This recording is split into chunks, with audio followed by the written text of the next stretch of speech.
events and incidents and fireworks. Well, you always hate to see that cars get torn up after the fact, but drivers are going to do that at times. And, what I saw then later on after they got out of the cars, I'm not surprised about that. I mean, there is high pressure in this situation. First time we've ever had an elimination type chase setup, and that has ramped up the pressure that these drivers are feeling, and things that they'll do, the emotions that they will show, and that doesn't surprise me at all. Wish they would keep it in that context and to that, but my goodness, as if we needed anything else for Talladega, we got it now. Well, you can see the desperation on the racetrack, and they carried it off the racetrack too. Now, these are good race teams that are backs against the wall, and they felt like they got used up a little bit, and I can see how the emotions run high.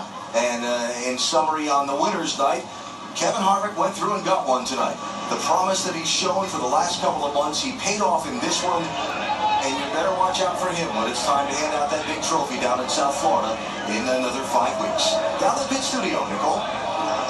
We're all down here just kind of shaking our heads after that one, and all I can say is, well, Talladega, well, that was good. That's going to be great. Sarcasm.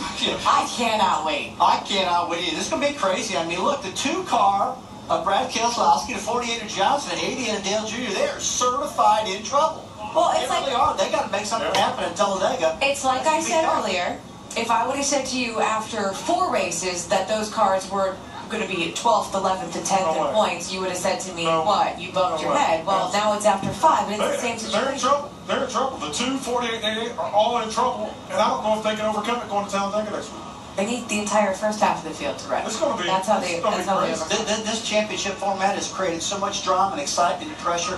I've never seen the drivers under this much pressure before. I got to tell you, I like it. I like the controversy. I like what I saw tonight. I'm happy for Kevin Harvick. He finally closed the deal. He looked great out there. From lap 1 till the end of next week, just watch the whole thing because you never know how it's going to play out. The only driver who doesn't have to worry, well, actually there too, that would be Joey Logano, who got the win last week, and Kevin Harvick, who is now safe from elimination after his win tonight in Charlotte. More post-race from Charlotte Motor Speedway after this break, and a message from your local ABC stations.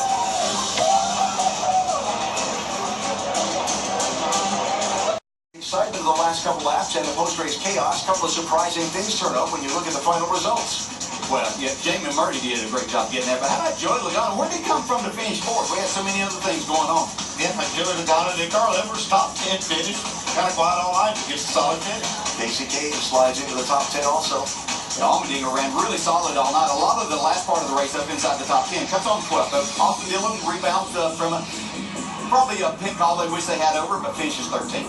Brad Keselowski 16th, Jimmie Johnson 17th, Dale Earnhardt Jr. 20th. The 3 drivers that came in that had that, if not must win, must have a great finish night. And none of them did. Jamie McMurray had a great night. Here's Vince. Well, they're one of the teams that's certainly been extremely strong during the course of the chase is this one team of Jamie McMurray. Another good run tonight, 3rd place. I know you're not running for the championship, but you guys have run like championship contenders over the past few weeks. Tonight, another example of it. What's been key over the last few weeks to that resurgence?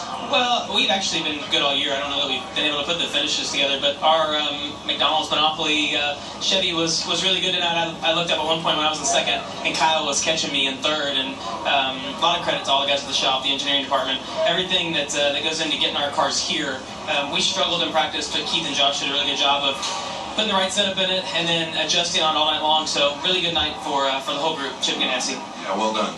Jamie McMurray, 3rd place. And so from here, we go to Talladega next week. Yeah, can't wait. Yeah, they might need to bring boxing gloves for that post-race. It's going to be an interesting one for sure.